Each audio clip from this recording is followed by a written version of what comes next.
Skadoosh, we're off. I was going to do this in the morning, but having just come off some sim racing and I've got the RC mood on, I thought, what the heck, let's get cracking and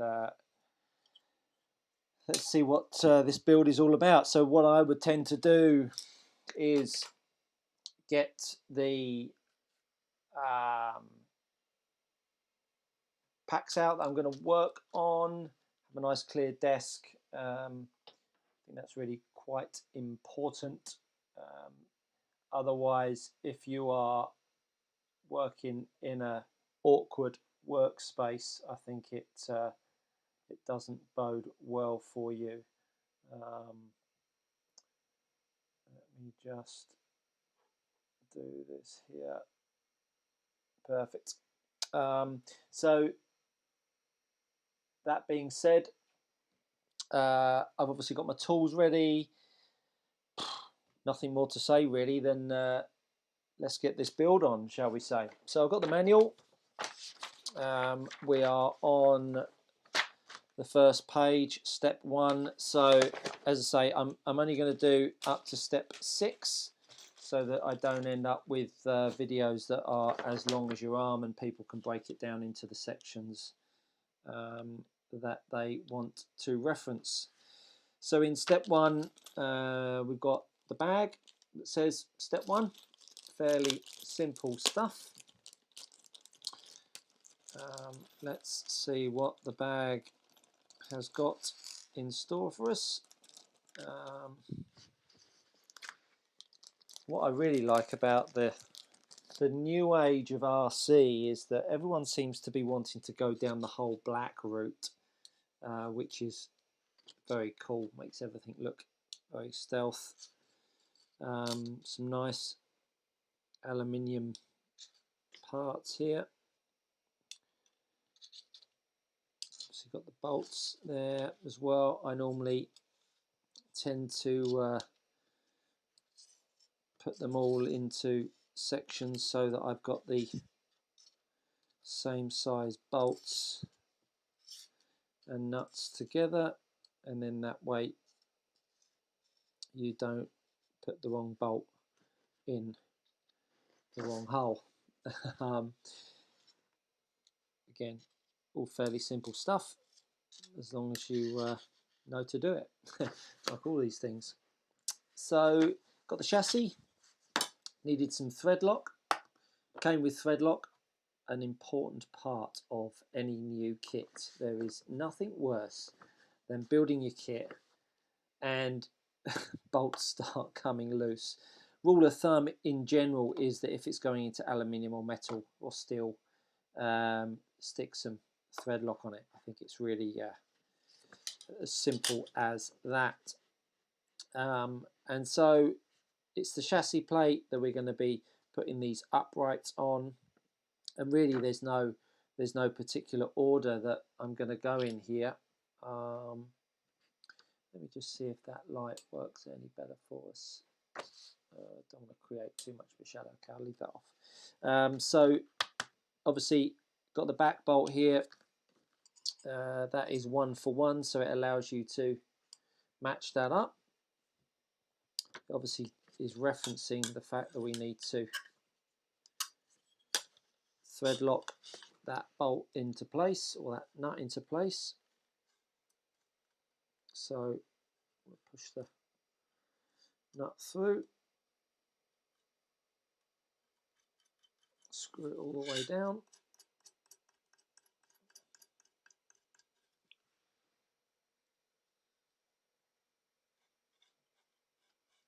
Let me know if it's still lagging. If it is still lagging, oh, it is still lagging, isn't it? Yeah. Let me see if I can adjust my my settings here.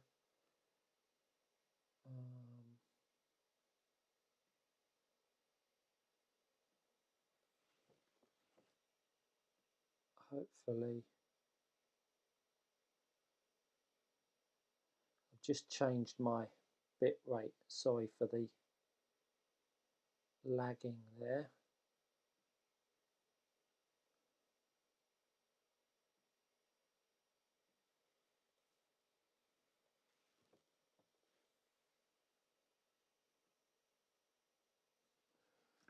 just adjusted my settings on my laptop, and hopefully that should remedy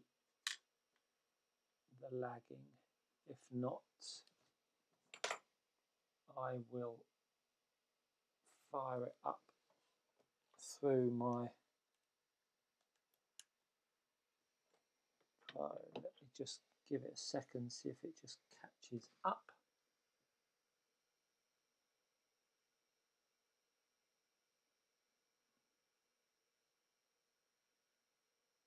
That looks like there's no lag going on there now. Apologies for that.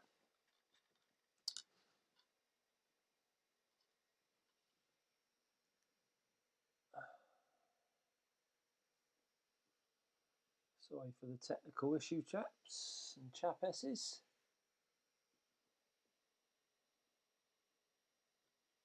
We should be good to go. Just let me know if it's still lagging, Killermand or Killmand.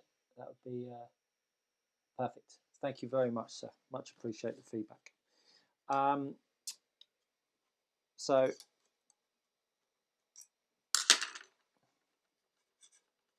we've got to dab a little bit of Loctite on that nut, which I will do. In fact, I'm just going to drop a little bit on the end of a bolt there.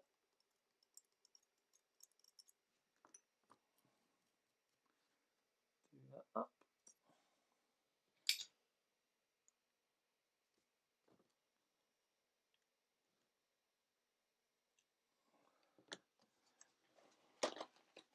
Bit of towel just to get rid of any surplus.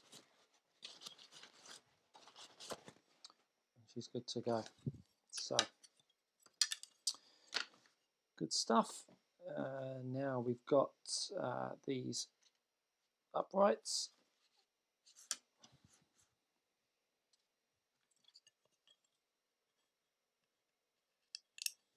What I tend to do when I'm building, I would build it and then go back around and lock tight any bolts. And for the purposes of the video, I will do so. In the kit, you get this lovely little spanner, which is perfect for tightening up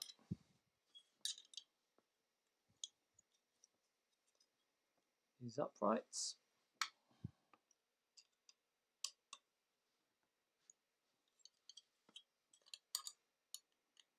Last thing you want to be doing is using a pair of pliers on these, because it starts marking up the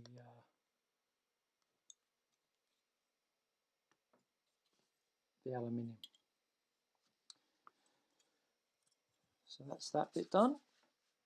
So working from back to front here, so I'm now working into these uprights and that centerpiece.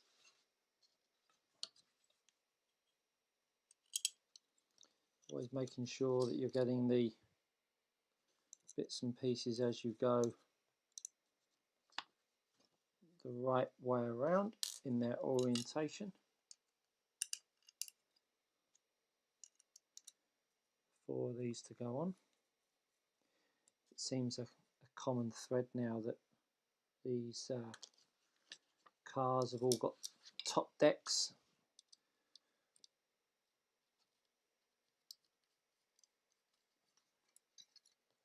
Seems a way of reinforcing the chassis, reducing the flex.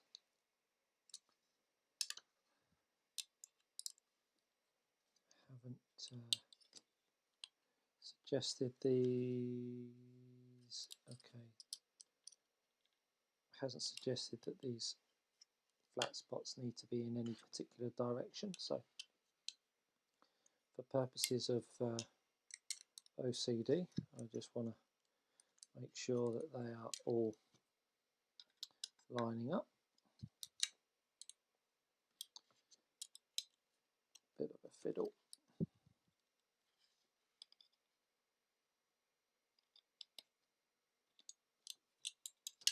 Nothing too strenuous on the build so far, other than making sure that I'm getting it in the line of the camera. So 4 uprights, and then we've got this single upright. It's going to go in here.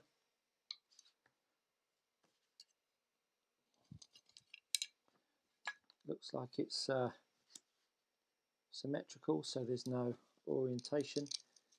Nothing worse than putting a bit of the car on and then finding out you've orientated it the wrong way and you have to undo a load of bits and pieces. So there we go, that's step 1 done. I suppose there's, I mean, not at the moment, but whenever you're screwing into carbon fibre, it's always important that you're not twisting the chassis as you go. I mean, there's nothing here at the moment that might cause that, but all the time you've got the ability to lay the chassis flat on the deck.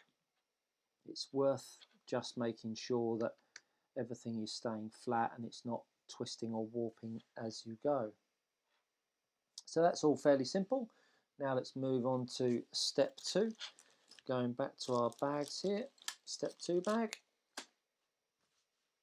A few more components kicking in here now. And this is where things start to get a little bit juicy. This step 2 has got a myriad of washers. Good evening, Tim Jansen from the Netherlands. Welcome, sir. Thanks for tuning in. It is really good to have you along, and welcome to my YouTube channel. If you like it, subscribe, like, share with your friends. Let's keep growing this hobby one day at a time. Now, in this bag, I've got a part of the pivot of the rear pod, and this part is one of the upgrade hop-up parts that was advised to purchase. So I am off reaching for my bag. There she is. So this is the hop-up part. What I tend to do is just build it as the kit suggests, and then go back over the car and adjust the setup. Not everyone likes doing that. Some people want to do it as they go, but me personally, I'd much rather just build the car. Then if I have to take it apart and readjust it, then so be it. But for me, it gives me an opportunity to go back over the kit, double check that I've built it correctly. And again, just more ways of learning what the kit is all about and how it goes together. So this is the hop-up, as I say. What I'm going to do is I'm going to put that little flat head into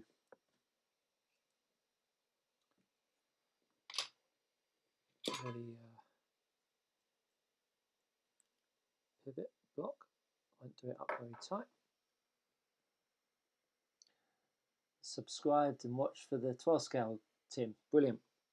Anything you want me to cover or anything you'd like me to not do or do, feel free to send me in that direction, sir. As I say, thanks very much for being with us.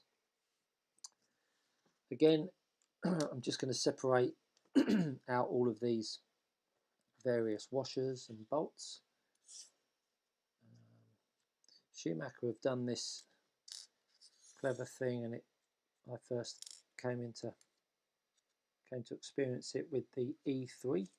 Have these little self-tapping blocks that push into the into the carbon that you then do these bolts into. You'll know what I mean if you've got one of these kits or an E3. Very clever idea. Time consuming, but a clever idea nonetheless. But hey, we're not in a rush to build these kits. I'm definitely someone that tends to get it all done a little bit too quickly, and the message to myself is need to take a bit more time. So it's now showing we need a bit of carbon here, and I've got a pack here with all of the carbon packs. So this part in the manual, bring that into view there, this part in the manual here, carbon part.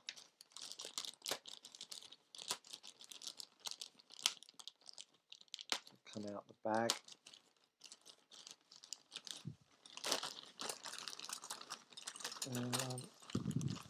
Let's see. Wow, look at all these bits. There's a lot. Nice quality, to be honest. Really nice quality. In the old days, a lot of guys and girls would sort of file down the edges of this stuff and use some glue just to stop it from delaminating. Don't tend to see that too often now. I think kits maybe have got cheaper and people are less inclined to do it because of that, and potentially they're a bit more robust than they once were. So can you imagine going through all of these parts and doing the edges of them, taking them off to stop them from delaminating? No thank you. They used to do it more so for the chassis, because obviously that's the bit that gets whacked around, but I've heard of people doing the other parts. That's the bit that I'm looking for. That's a big bag of carbon. Tim has come back. I've got to say that it is all very good information, clear to understand. Thank you very much, sir. Just waiting to drive 12 scale again. Yeah, me too, man. Desperate to get out there and run it. 12 scale again. It's a Pro 10 235 class outdoor season. Yeah, Pro 10 is great. A great class, very fast. Now that doesn't look like the part that I'm after. That doesn't look like the part I am after. I would assume I'm looking in the right bag.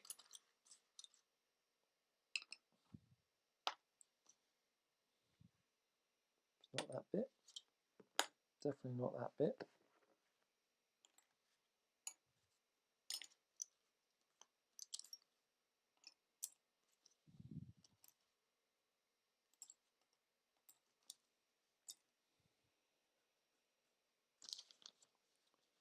Okay, maybe there's another bag of carbon,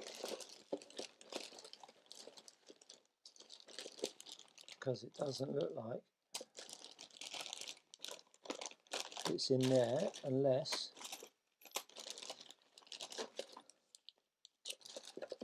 I'm doing something wrong.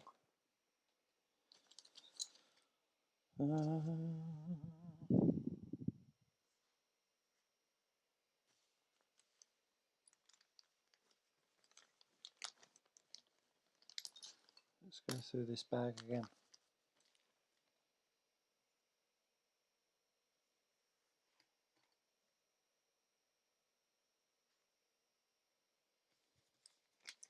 That's the rear pod plate.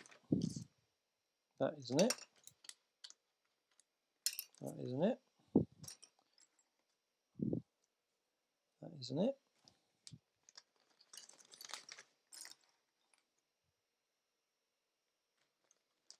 That isn't it. That isn't it.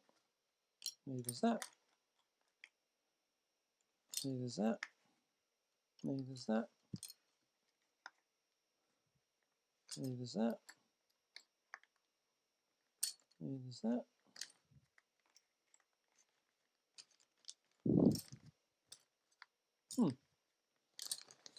Okay. Can't find the bit of carbon that we need.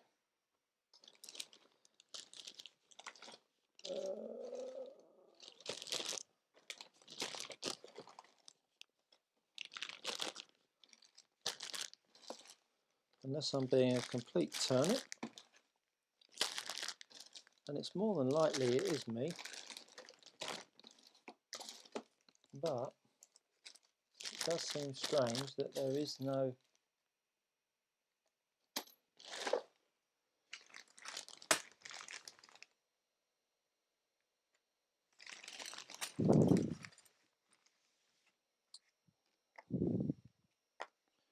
it's not that bit.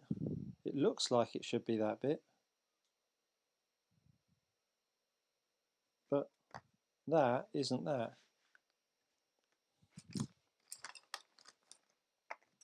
That's not it.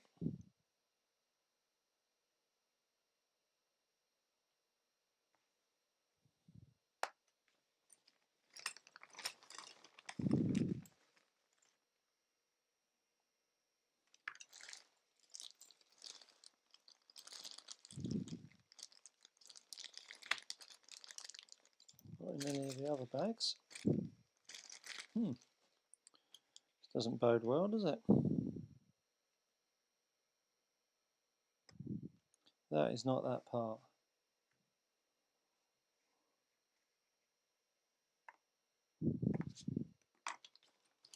I'll go through it again just to triple check.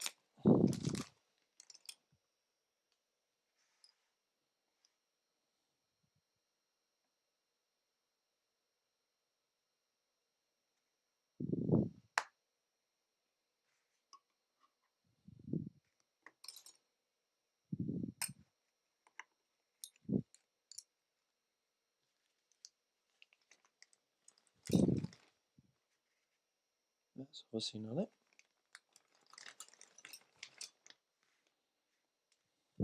That's not it.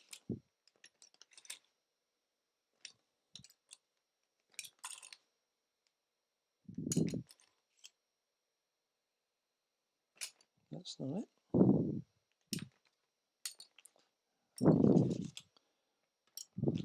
No, she is not there. Oh, that's a shame. Don't know what's gone on there, team. But what I'm going to do, in times like this, I'm going to carry on. Reason being is because rarely have I ever got a kit where there's been bits missing. Well, I have never had a kit with bits missing. And so, for that reason, I'm inclined to think that it's my fault. And so hopefully it'll turn up. So we'll miss out that section because it is not an integral part at the moment. It's not something that I can't fit later down the road because it's just hanging off the back edge. I'm just looking further down.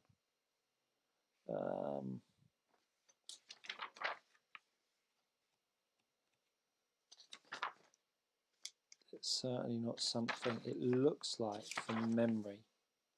It's what the, yeah, so in this bit of the manual here, it's what the rear wing hangs off, bolts onto and hangs off. It's that piece that really looks like it used further in. Yeah, it's step 22 is when it comes into play. So worst case scenario, I'm sure if it is missing, the guys will forward it on to me. So no drama. So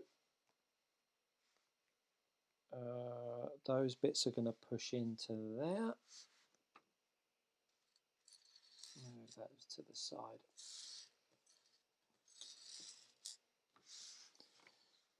So what I'm going to do now is I'm going to move on to the center pivot here, this area here. So center pivot is this block here, and it goes on the front of this gap.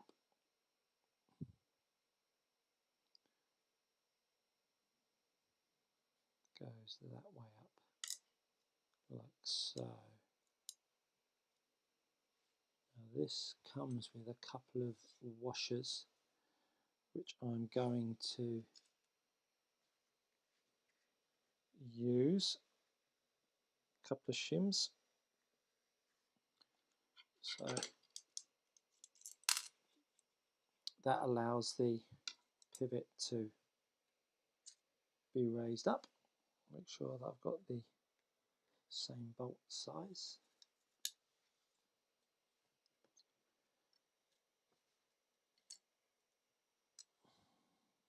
Just making sure the orientation of the pivot is correct.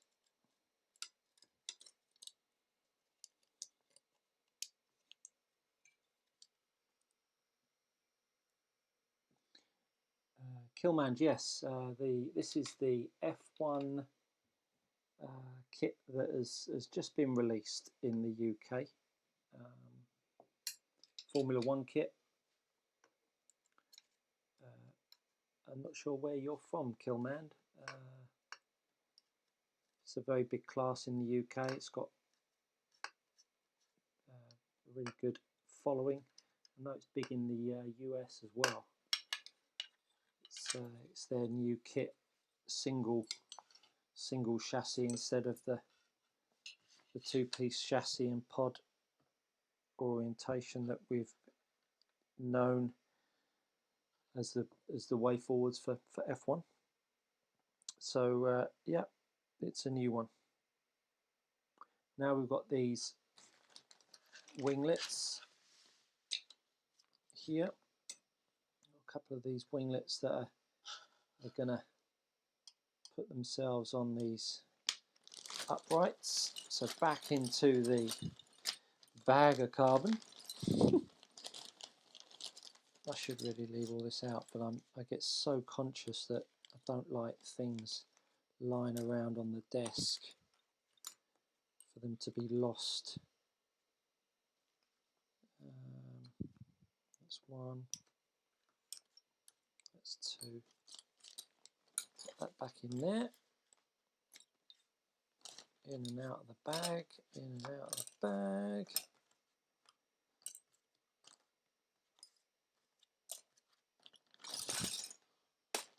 Perfect. So these are the two winglets on both sides of the chassis. Now we've got ourselves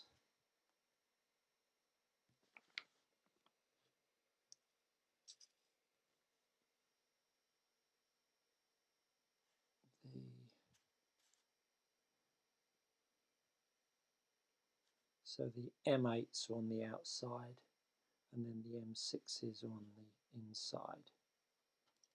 Important to distinguish. There's the M6s. Really nice quality bolts. Really nice quality.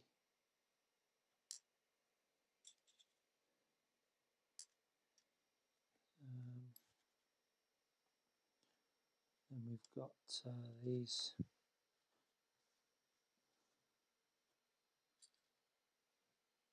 balls and the shims. Again, everything in anodized black, which is really nicely done. Put that on there, shim there.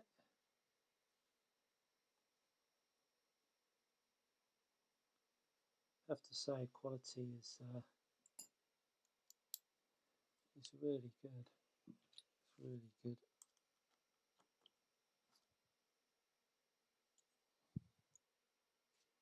So that's going to go that side, like so, and then this one's going to go this side, like so.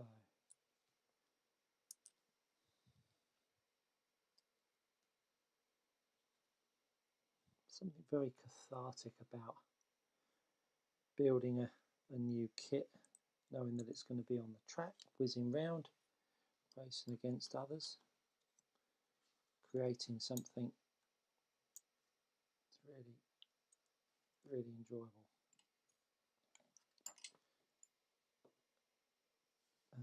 So there's those two, and then we're going to get the M3 6mm bolts in there.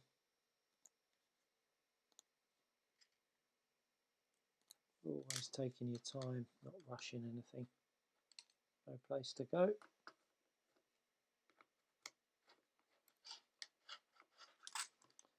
That's something that lockdown's taught us all, isn't it? A bit more time to think.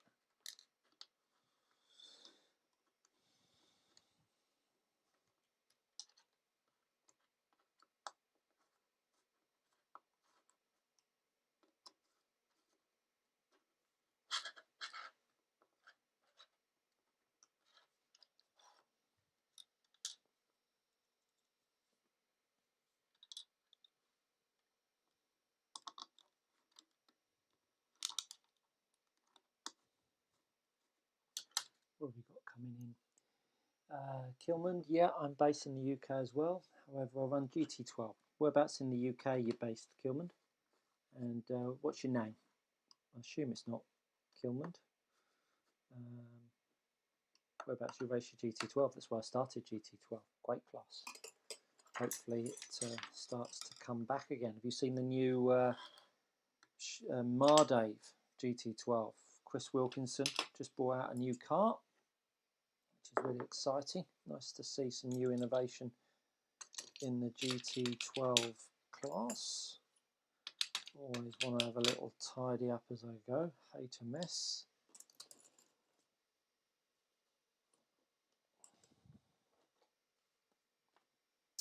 So that's that there.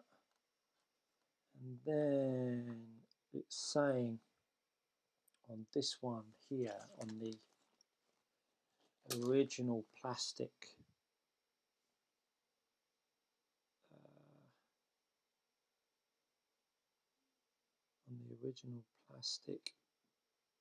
pivot, these washers tighten the screw until the M3 thread insert is pulled into the carbon fibre part as shown.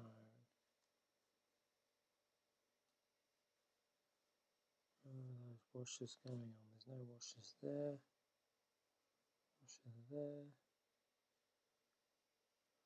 not quite sure where that's referencing there.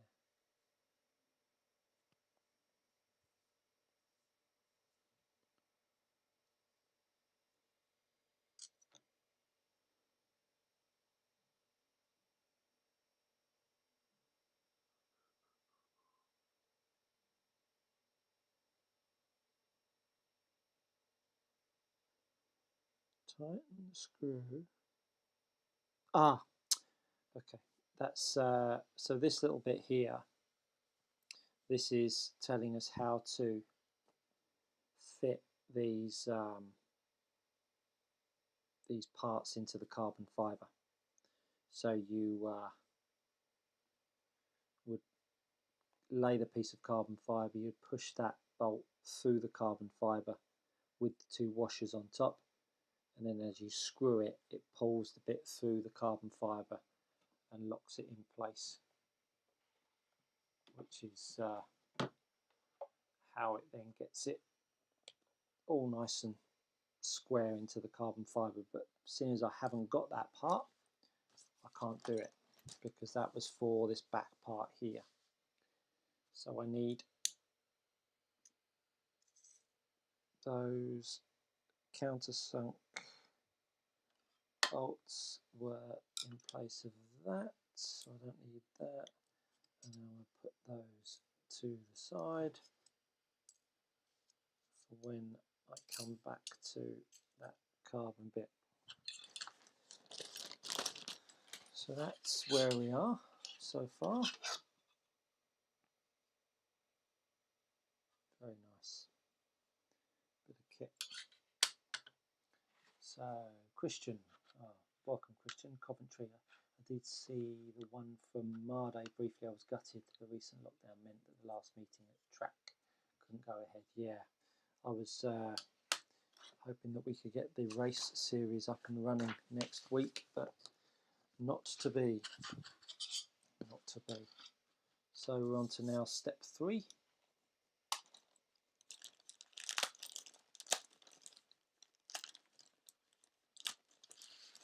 Let's see what nugget it has for us here. Make sure everything's out. Got the rear pod. Got some bolts here. Put them over the side. Make sure that they're all in their own sections.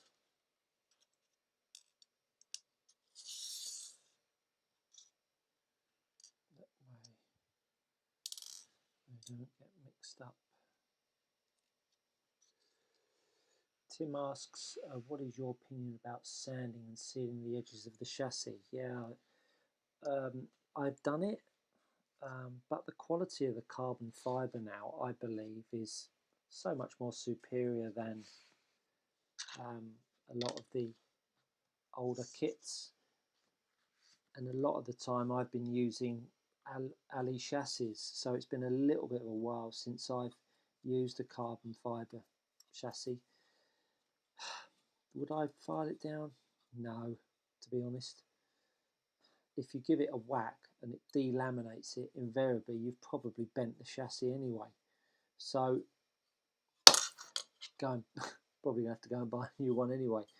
But for sure, I mean, it's worthy of doing. But to be quite honest, I can't be asked. That's probably not what you wanted to hear, Tim. But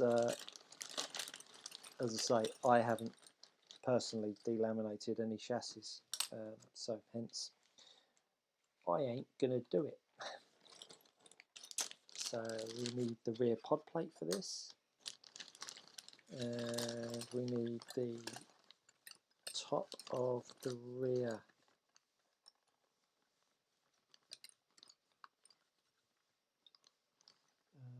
where is it? I saw it a second ago. There we go. We need that too, and we need the rear cross brace as well.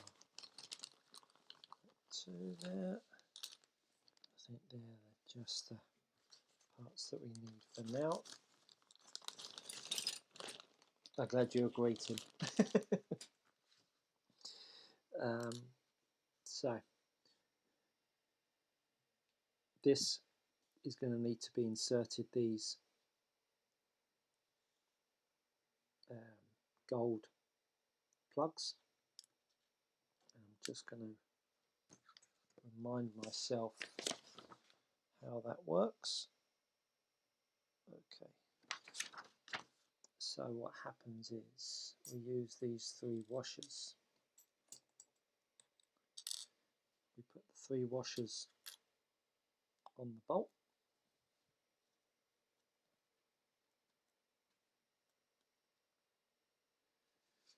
Then we get the bit of carbon. So the washer is going to be pulling it through there. Screw the gold part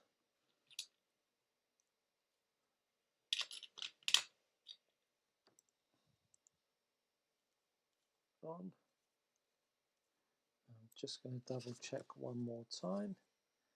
So that's how it's going to sit on the top of the, because once you've pushed this, pulled this through, it's going to be incredibly difficult to get it back out. So you want to make sure, and as you can see, this is not symmetrical, so this is biased to one side. So I'm confident of that. And then all you do is you just do the bolt up and it pulls it through nice and square. Fantastic bit of engineering there. I'll do the same again.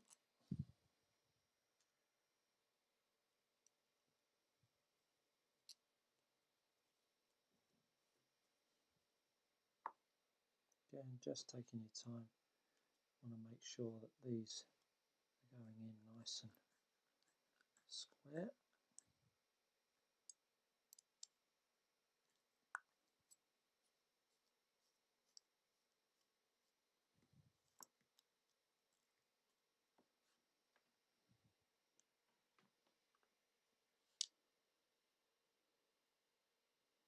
And then the one at the front is the opposite way around.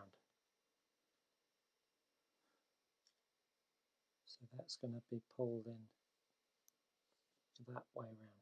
That's a cheeky little thing, isn't it? I bet there's a few people that get that wrong way around and then want to scream.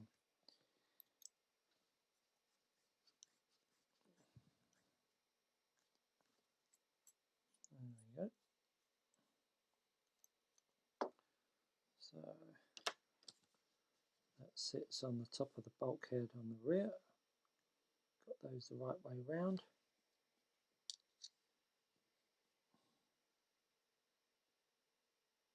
So 1, 2, 3. Got one at the back of the car, back of the pod plate as well. Just over in the corner here. That's going to go at the front. It's going to be pulled up from the top. Make sure got these countersunk pieces at the top and not at the bottom. Would be nice, to be honest, to make sure. Be worth just having a note in there to say note orientation. If you've done it before and you know what you're looking for, it's quite simple. But if you haven't done it before, then that is certainly something easily missed, because I could comfortably build it like that. Again, if you've been doing it a while, hopefully you wouldn't, but if you're a bit of a newbie, potentially a disaster awaits.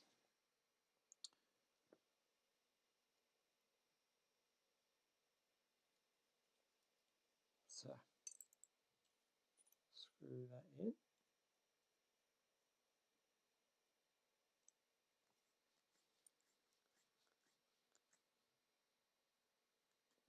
I really like that idea. That's really cool. I enjoyed it on the E3 as well.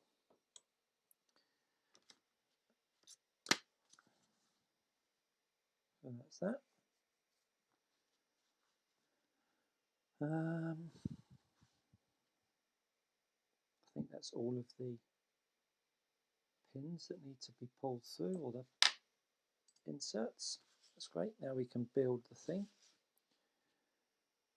Now we're thread locking all of these parts on the car. That goes on that side, that goes on that side. And we've got only 4 countersunk bolts.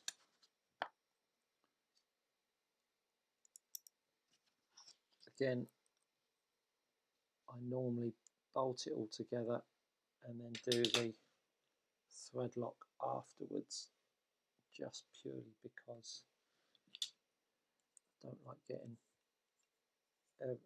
thread lock everywhere and all that kind of business. I just want to build it first, make sure it's all right, and then go back over. Might need to reset it. Some would say, well, why not do it as you go? I just prefer doing it this way.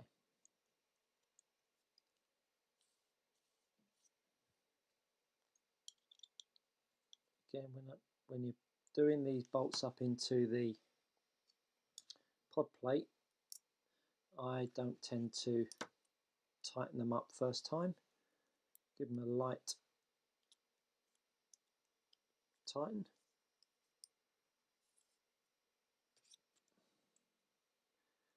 And then once I've got all 4 bolts in, I'm just going to pop the pod plate back on the top of the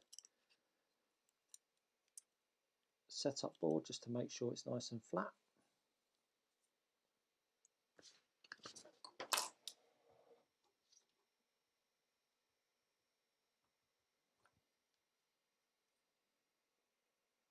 Again, that's difficult to do that purely because we've got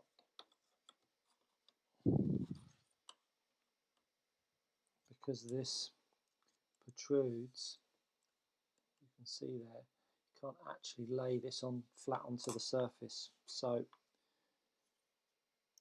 hopefully it's going together square, which I'm sure it is. But, and we've got the top plate to go on there. These are 6mm bolts.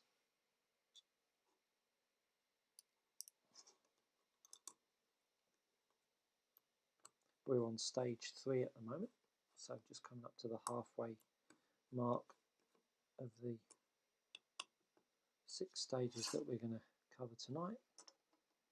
Then that's going to bolt itself on the back with some 4mm screws.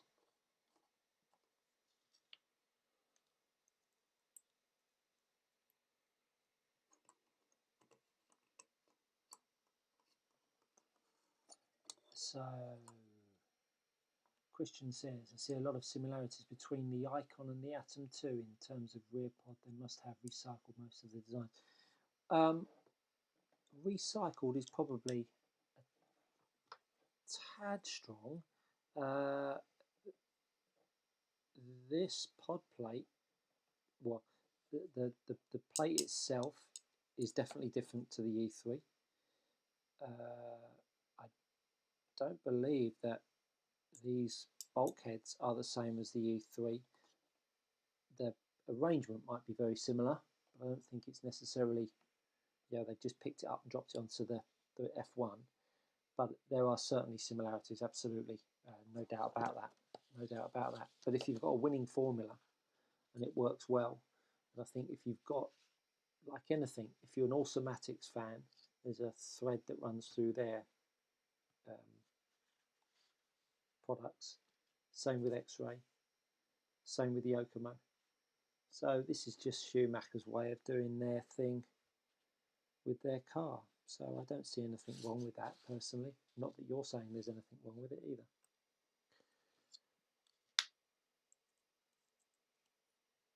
And we've got these ball studs going on. These are obviously going to be for the dampers. Can't beat a new kit, can you? Ugh. Thing that dreams are made of. That's it. A nice bit of kit, that. There we are. There's the pod of the car. And then we move on to step 4. And step 4 is this bag. And this is now attaching the pivot to the front of the pod plate so it can attach itself to the chassis. Now this is another part that was a hop up.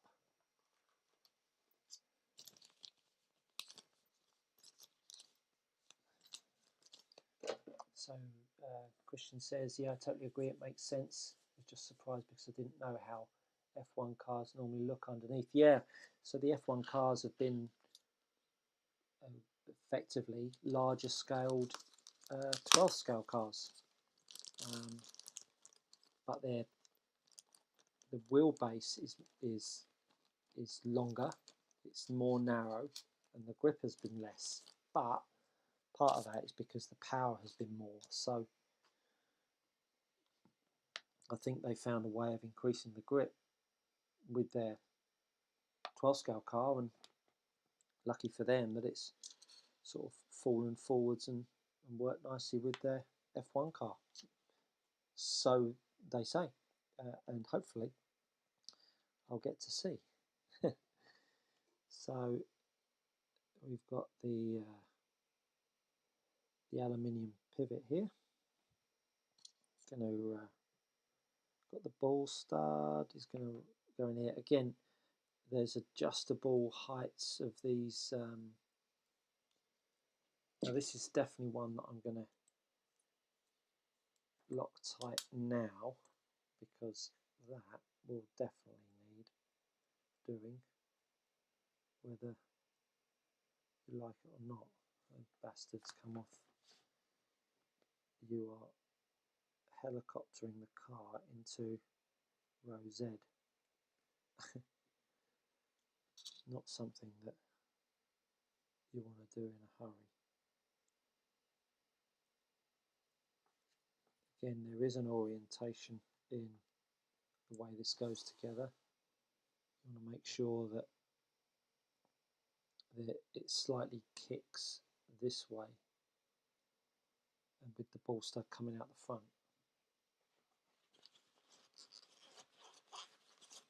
I've got the surplus stuff.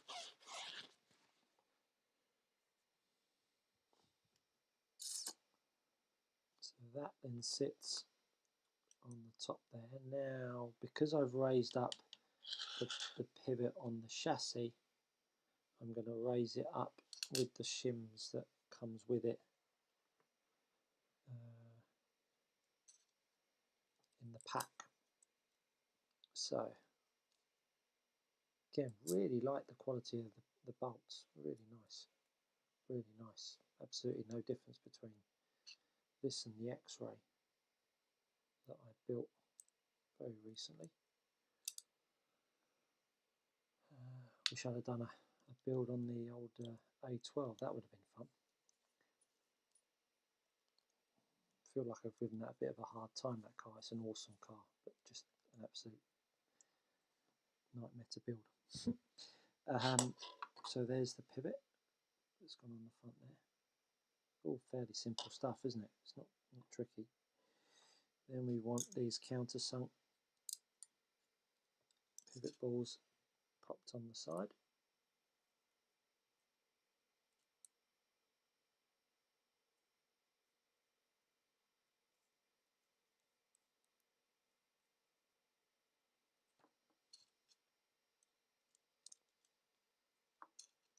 I'm going to be back in the morning doing some more building. If you're around and want to join me, I'll obviously be streaming it live. Puts me under a bit of pressure and lets you all see what I get up to.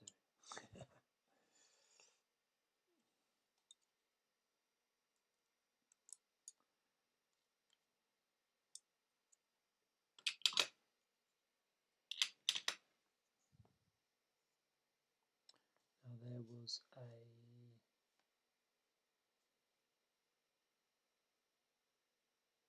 grub screw there,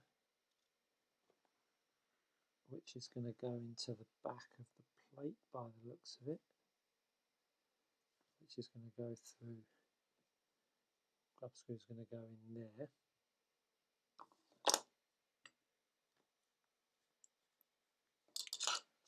Like the E3 that adjusts the anti-squat and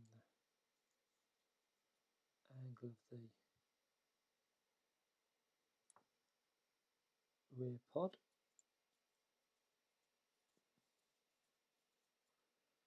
Now it's saying, not giving me a measurement. Usually they give you a measurement of how far down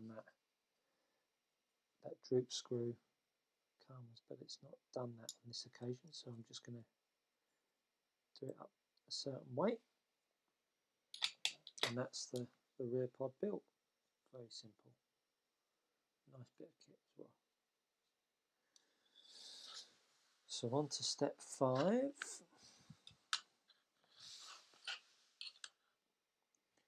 Step 5 is we're going to pop the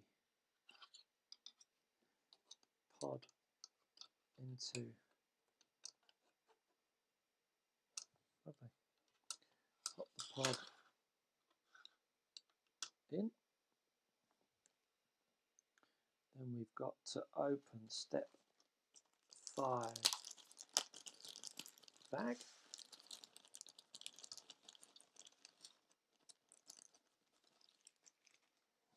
Got a kit spring, looks like silver with a red dot. And then we've got these side links, and then we've got the nut that's going to go on the top of the spring. Now when you look at these side links, one side is slightly smaller hole than the other side. I don't know if you've ever noticed that. You want to make sure that the smaller side is at the top and you're pushing the ball through the bigger hole. Tim Jensen got to go, unfortunately. We'll watch the steps later. Good luck with the next stage. Thanks, Tim. Great to have you along, pal. Enjoy the rest of your evening. So, therefore, I'm going to pop that way. And again, with these holes on the side link, there is a bigger hole and a smaller hole. The bigger hole, obviously, is where you want to pop the screw in. And when you pop the bolt in, you're not going to do it up. You're just going to get it to bind, or grab, should I say, bind. And RC cars do not go hand in hand. Nothing should be binding. Same again here. Get that bolt to grab.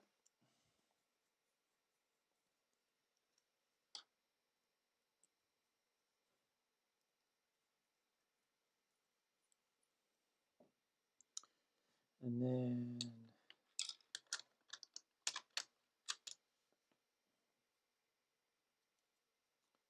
going to pop that on.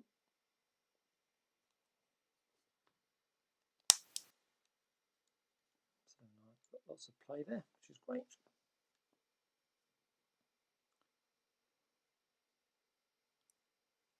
And same there. Perfect.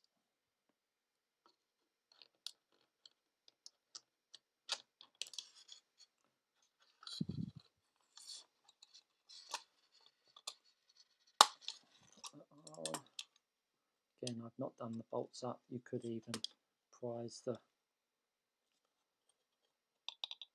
clips open a little bit if you wanted to, but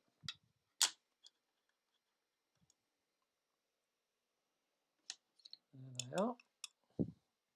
And then what I do is I'm just going to tighten them up on the side.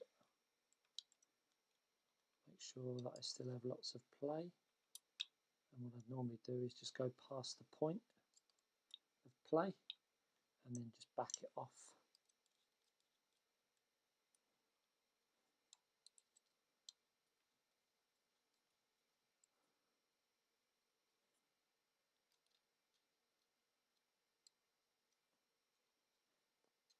Back it off. Perfect. Same again the other side. Go past the point of play and then just back it off a touch until it feels free again. These are allowing the pod to move freely. You definitely don't want these binding, being too stiff. These are always a good telltale sign. If you take your car off the track and you just feel your side links, if they've suddenly tightened, it means that the pod has tweaked and twisted. It's twisted, so therefore one will be tight and the other will actually, they'll both be tight. Always a good sign. Then the spring goes over the back. I've just laid the spring on there. Fits into the recess. And then I'm just going to screw that down again. This is not the setup phase of the car. I'll run you through that. All I'm doing is just putting it all together as we go. There we go. Boom. She's pretty. Nice.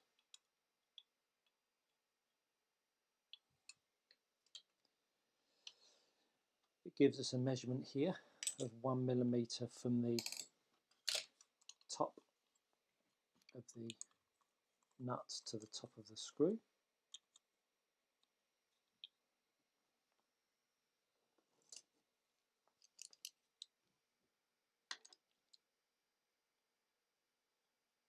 Set myself 1 millimeter on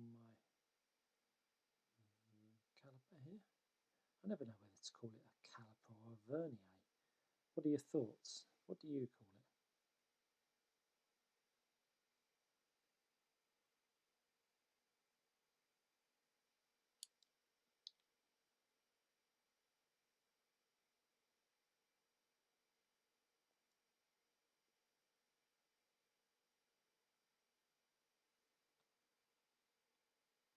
Boom. Spot on. So there we go. These surplus bits we don't need. Now, step 6. We've got lots of inserts. And the side springs. Oh, look at them all. I get very nervous when I open a packet up.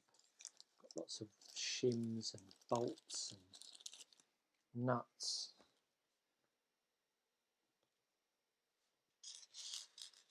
What I always like to do when I get a fresh set of springs, always want to measure them, make sure they're the same length.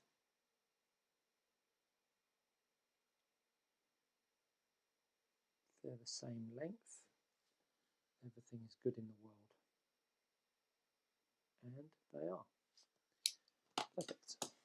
Reason being is that when I put them on the car and I try to tweak the rear, it tells me that so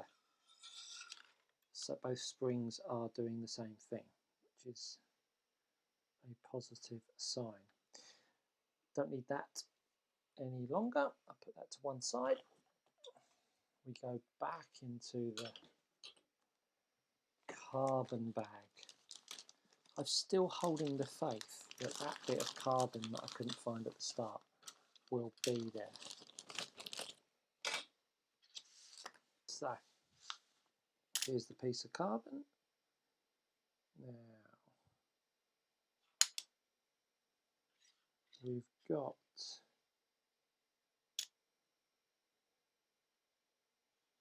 a recessed bit here. So these two holes here have got a small recess in, which when they are sitting on the left hand side, I can see the recess, but it doesn't show it in the picture here. So I don't think, in all intents and purposes, I don't think it matters too much. So I'm going to build it with the recesses at the top rather than underneath. And if I've got that wrong, so be it. So we go back with the bolt and the 3 washers.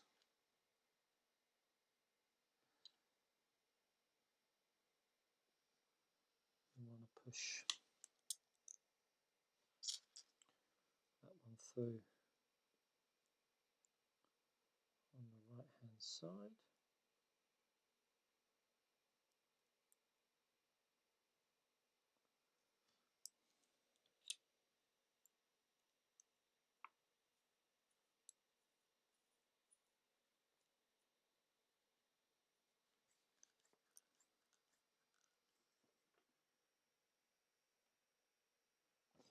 Yeah, the recess does go into the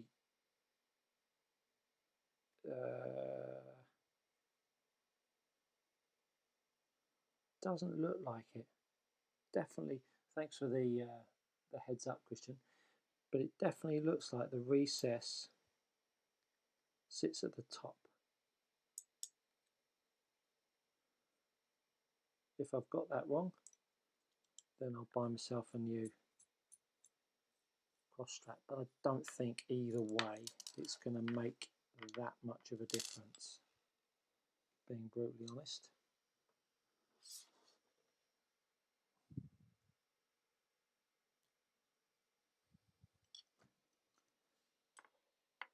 It would make sense, wouldn't it, that that recess is taking that.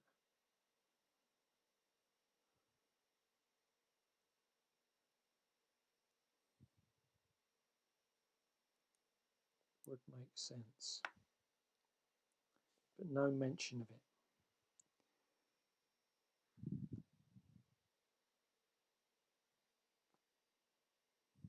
Yeah.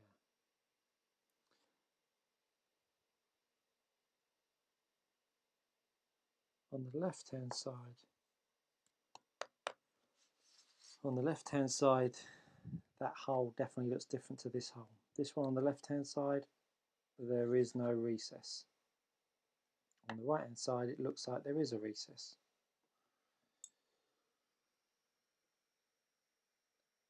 Yeah, you're absolutely right. The flange is the same thickness of the recess. No, it's not actually.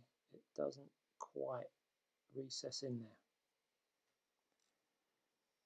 Doesn't quite. And seeing as I've now put that in that way round, I'm blowed if I know how to get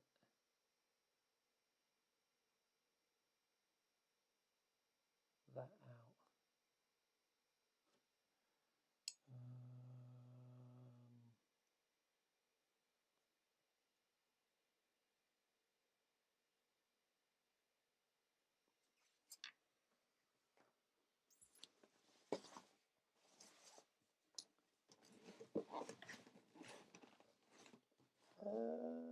Let me see.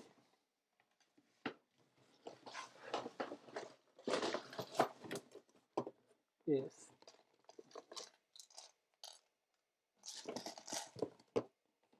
I don't want making balls up of it, I honestly don't believe it's going to be too big of an issue, personally, but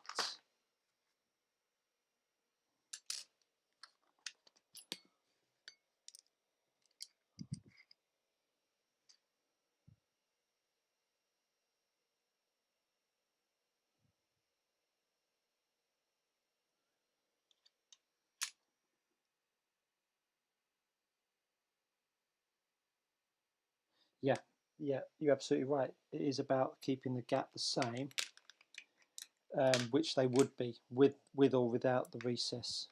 So it's neither here nor there, to be honest. But if it's supposed to be, it's supposed to be. So I prefer to get it right than wrong. And so what I've managed to do is find a cap that goes over the top there.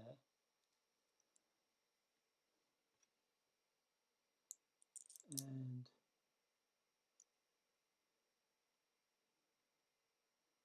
I'm going to try and get a bolt.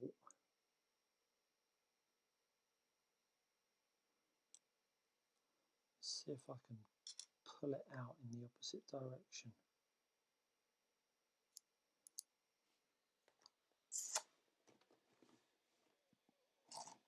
There you go. I knew there'd be a balls up along the way at some point.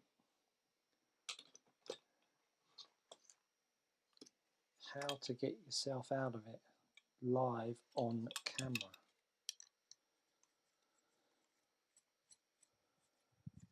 I need a long bolt, and I haven't got one to hand. Could be making myself look like a right cock here, but we'll see if this works.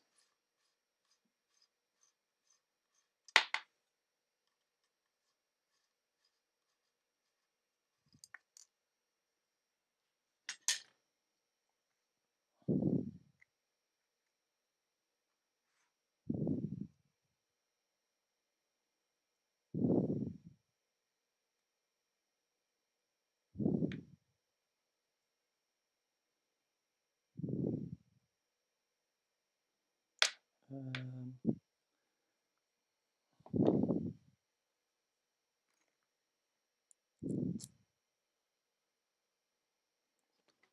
I've got myself a bolt and a nut, pushed it through.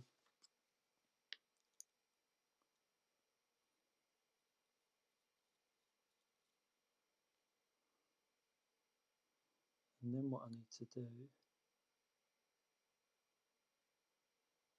is I need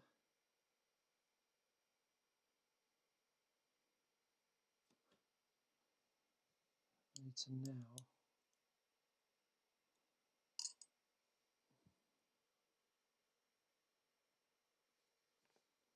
pull that out.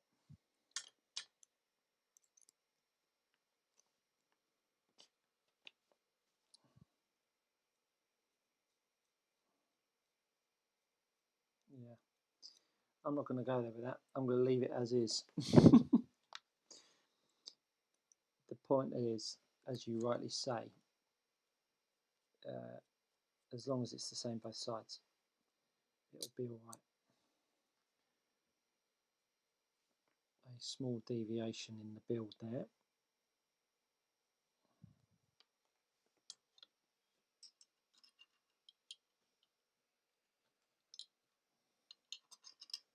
I'm sure I'm going to get shot at for this. But hey, all good fun.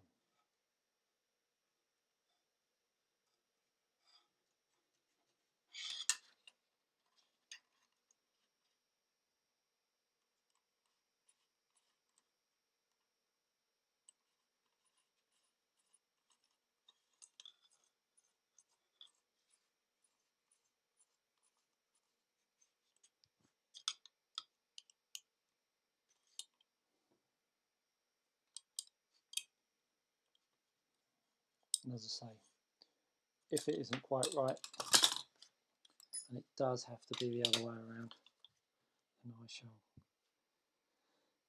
purchase a new part. But I'm pretty sure it's not going to make too much difference. Might be wrong, but I'm pretty sure it won't.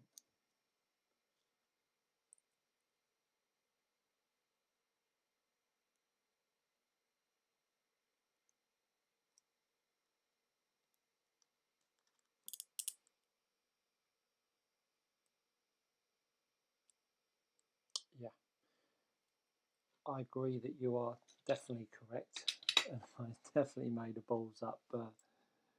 Christian, thanks for checking that, pal.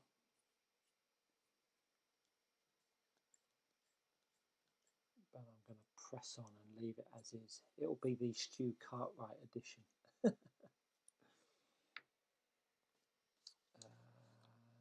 we go.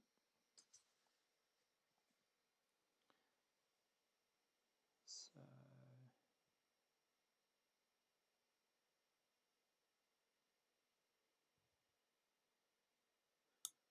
tell you what I'm going to do.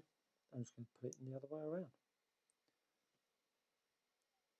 Put it in the other way around, and the gold will now be at the top and not at the bottom.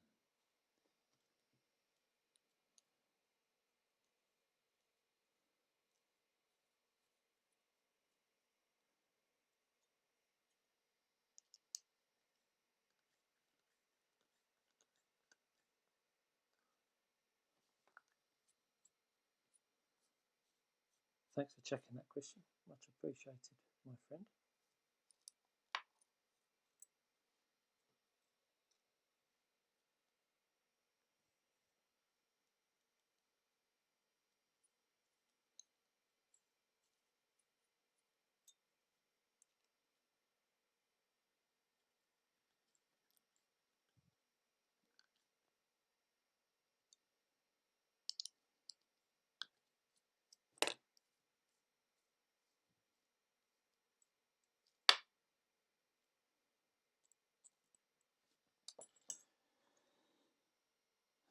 So that's that.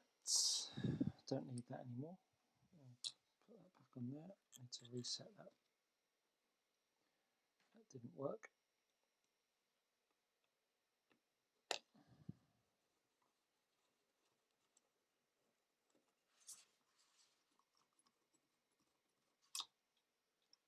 Lovely. That's that way around.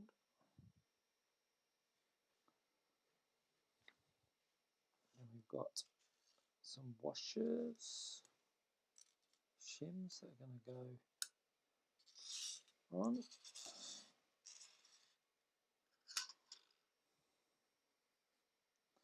So there's no more plugs going in there, is there? Nope.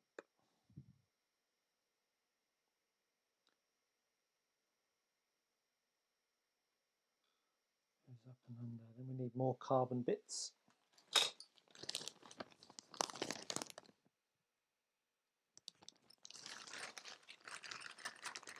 John Simpson, you can go back to bed.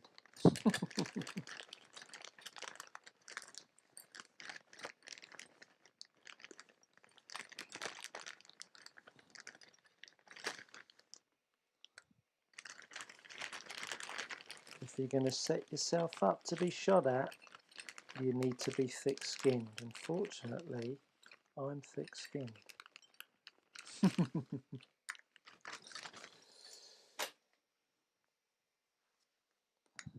That. That.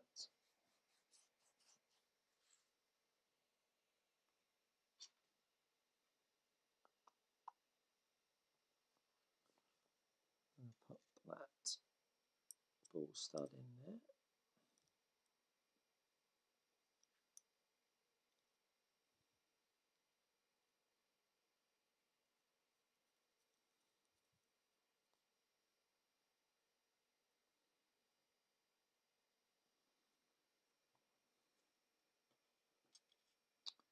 And put that ball stud in there.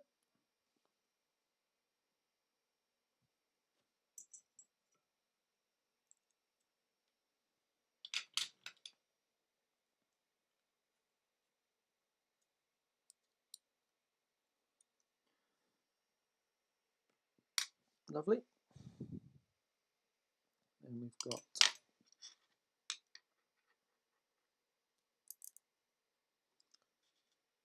a couple of bolts, a couple of shims.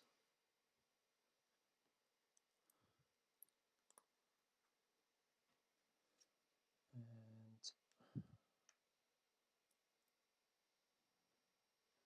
these eyelets here, oh, they need to have pins in as well. So back with the inserts.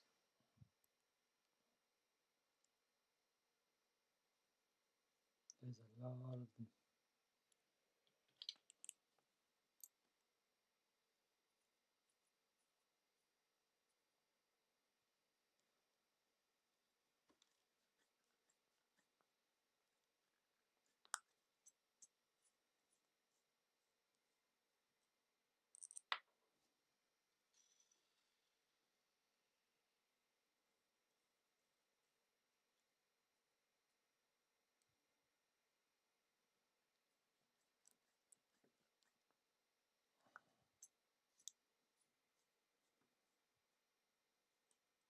That's that one. And we need to go to the other side.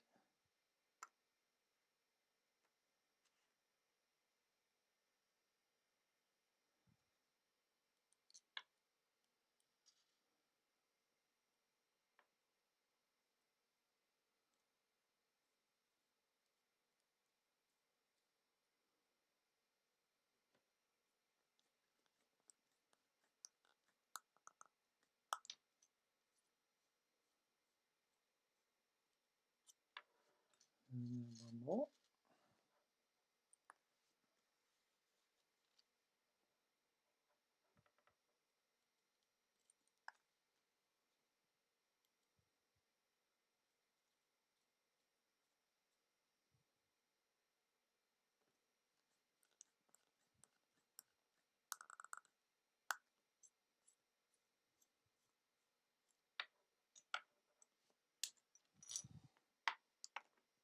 So those are the two winglets, and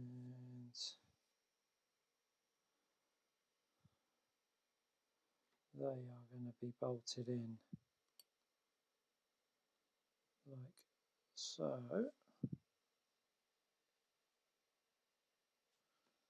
If I've got that right.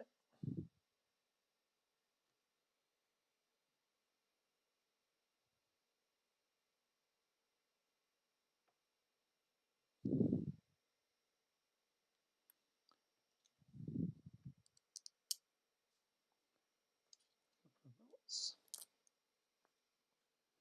couple of shims.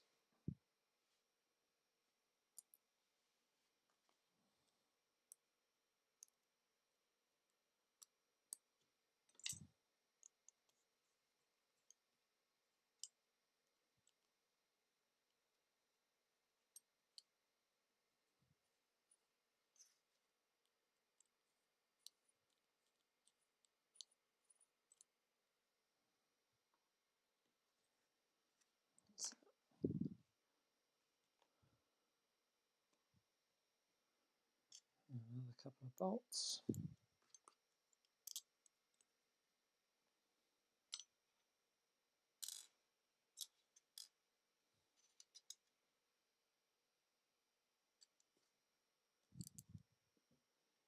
Another couple of shims.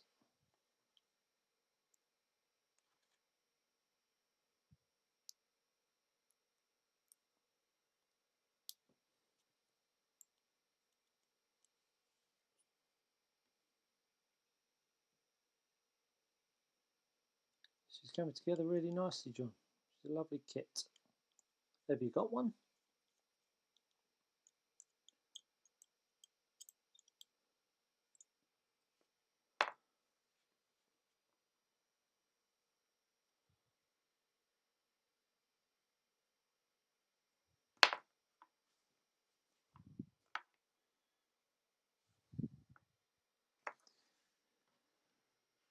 So that's that. And then got these grub screws that are going to go through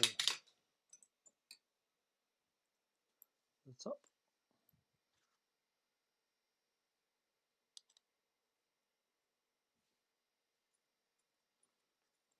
These are for the side springs. And what I love about this is that the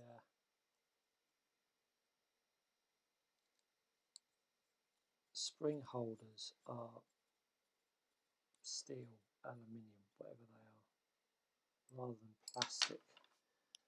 I hate it when they have spring holders that are plastic, because it's so easy to make there be a misbalance, whereas when I screw this into the grub screw here, I'm just going to pop some Loctite on there. It will sit flush and not go further one side than the other. So, same thing on the other side.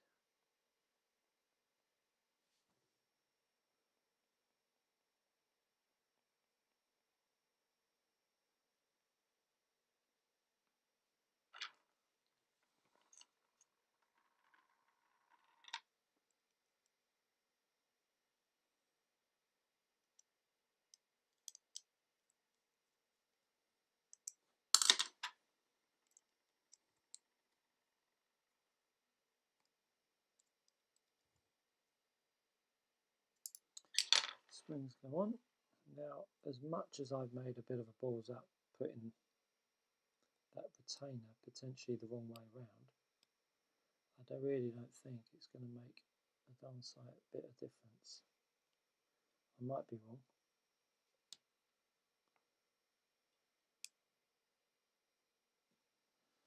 I might be wrong, but I don't think I am.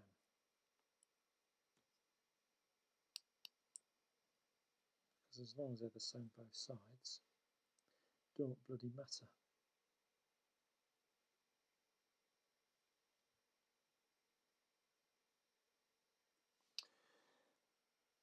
So there we are. Oh, should tighten that up, shouldn't I? I saw a reply from John Simpson, which I haven't read yet. What's he got to say for himself? Unfortunately, not yet. Once we get back racing, I may look at it. And done racing since GT12 National at Chesterfield. You still love a bit of GT12, don't you, John? Still going strong up in Scotland, the GT12 scene. I know you're one of the main players. Haven't seen you for ages. So there we are. There's that cross brace.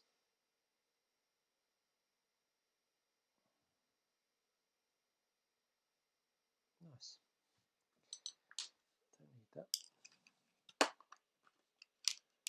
This away.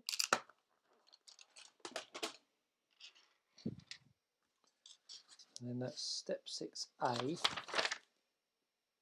is step 6B.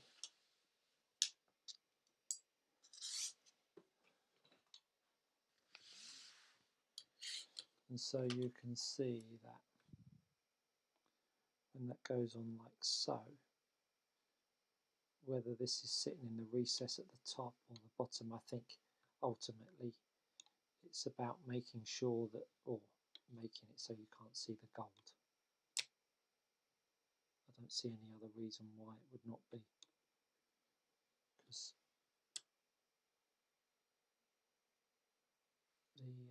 the springs are risen up from the chassis.